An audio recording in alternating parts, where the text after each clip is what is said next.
Hello Minigame fans, the Steam Lunar New Year sale is upon us once again, so head on over to the store to get your usual assortment of animated stickers and Steam profile customization items, and of course there are discounts on games as well. It's only a short sale and not that many developers participate, so I've gone through to pick some of my favorite indie games from the last 3 years which are at least 60% discounted, many of which have released DLCs, free content patches and expansions since launch and are worth a look, so pick these up if you have not. We begin with the pixel art action roguelite Wizard of Legend, a spell-slinging title that's all kinds of awesome. Since launch, the developers have put out a number of free content patches like Thundering Heap and Sky Palace, so if you have not checked in since then, it's a good time to jump in. This developer is a 2-person team which has been very quiet, so I wonder what they're getting up to next.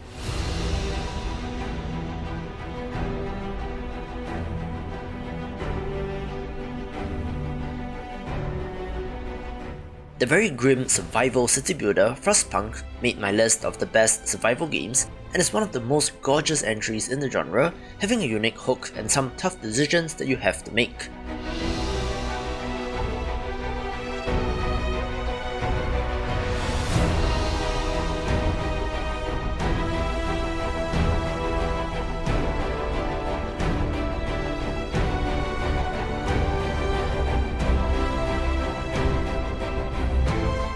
If you thought city builders were boring, do give this a go, and this too has had a season pass adding more content, although this content seems to be a little bit more on the optional end of things as compared to the base game.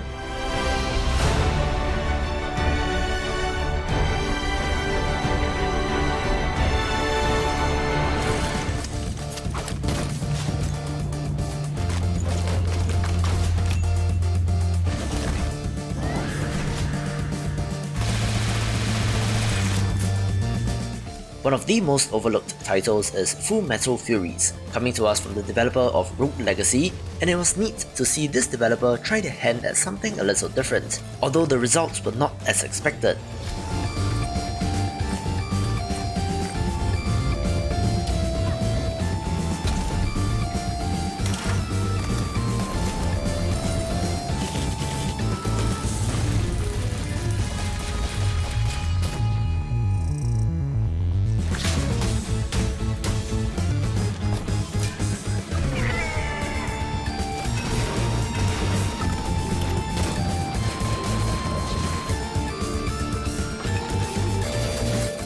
While primarily a 4-player co-op beat-em-up, this actually hit a more interesting puzzle element to the game, which I could see why people were not as enthusiastic about, but if you have the time and a couple of friends, a highly recommended title.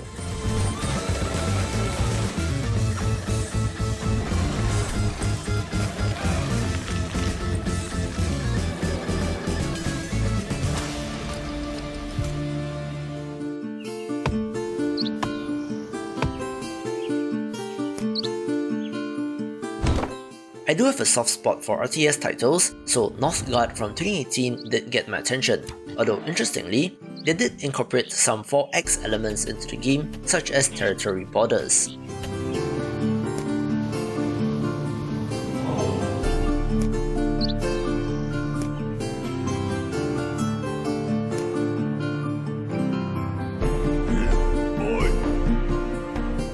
It's steeped in Norse mythology, with a variety of Viking clans with different enough specialities, once again releasing a whole bunch of them as DLC in the Clan of the Dragon, Snake, Ox, Lynx, Horse and Kraken for example, but did also release the free update titled Northgard Conquest, which added a whole new mode with 100 plus hours of content and is humming along nicely for this developer.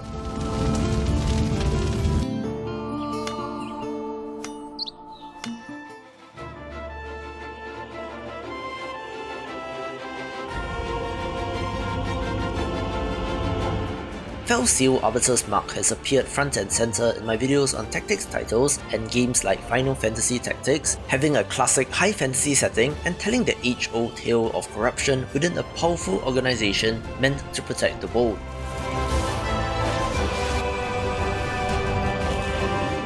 I love the look of this game, with an impressive number of RPG systems from character classes to equipment and stats.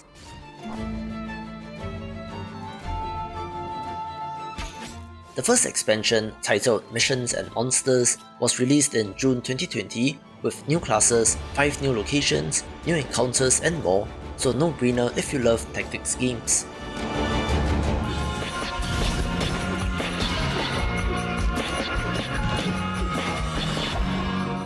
I love my Metroidvanias, so at least one must appear on a list like this, with the pick being SteamWorld Dig 2.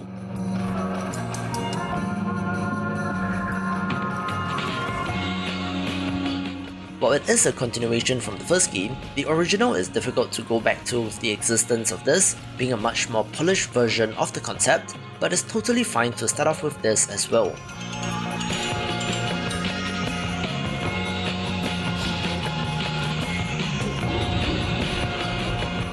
The design of the core gameplay loop of delving underground, digging for minerals, going back to the surface to sell them and to purchase new upgrades is very compelling, with an intriguing central mystery to keep you going.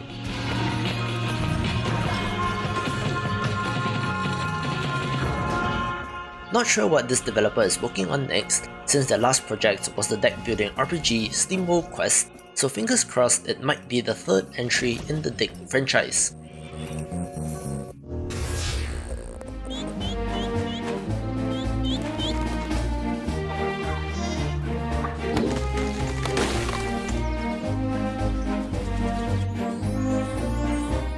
I also love my farming and life sim titles, so my Time at Portia has to make an appearance, a wonderful, massive experience that will be of interest to you if you love games like Stardew Valley.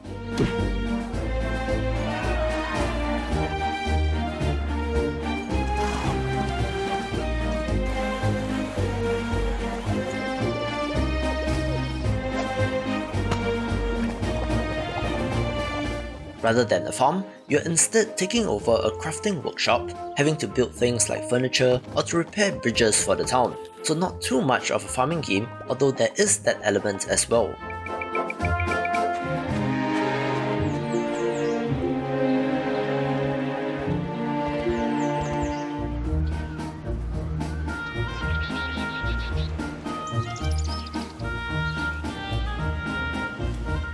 The combat is an interesting part, feeling a little MMO-like in nature, but if you do want to get lost in an expensive world, this is one to get.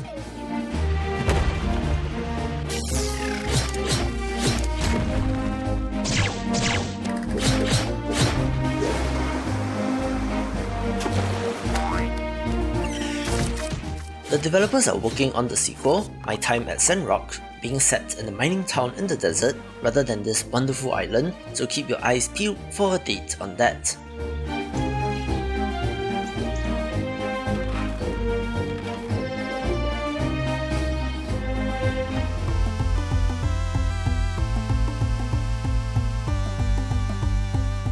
When talking about cleverly or tightly designed games, I always have to mention Minit, a Zelda-style action-adventure title where you pick up a cursed sword that causes you to die and respawn every 60 seconds.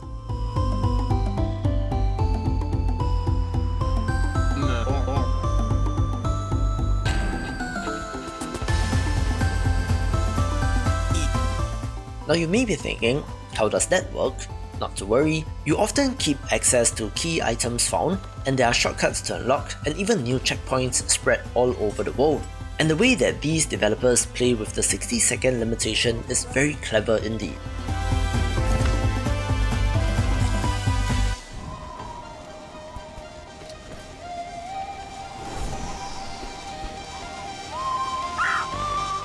I just talked about Celeste Classic 2 in yesterday's video, and if you don't get what the fuss is all about, I would recommend checking out the Steam version to get a feel of this challenging precision platformer.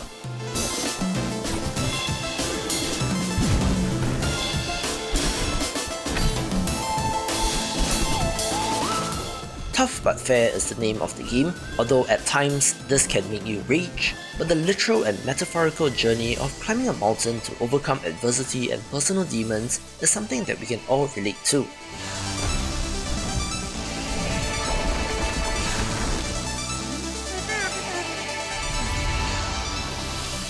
Don't go crazy for 100% completionist on your first go around, since that would just make you go insane, but being one of the best platformers in recent memory for $5 is a steal.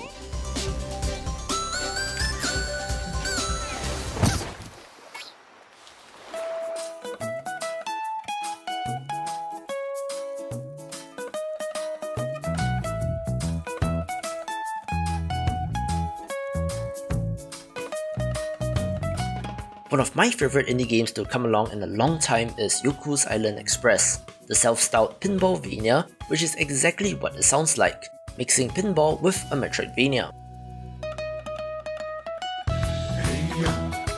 Play as a dung beetle postman and explore the wonder of Mokumana Island while trying to save the ancient protector deity of the island from an evil threat.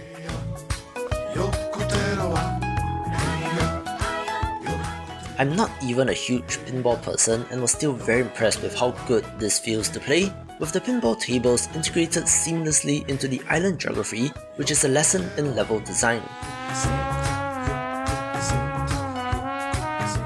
It's coming to 3 years since launch, with no new announcements from this developer, but I would love to see a sequel to this, but putting that aside, a wonderful little game taking the #1 spot. To see more of the big picture, check out these awesome videos and I will see you after the jump.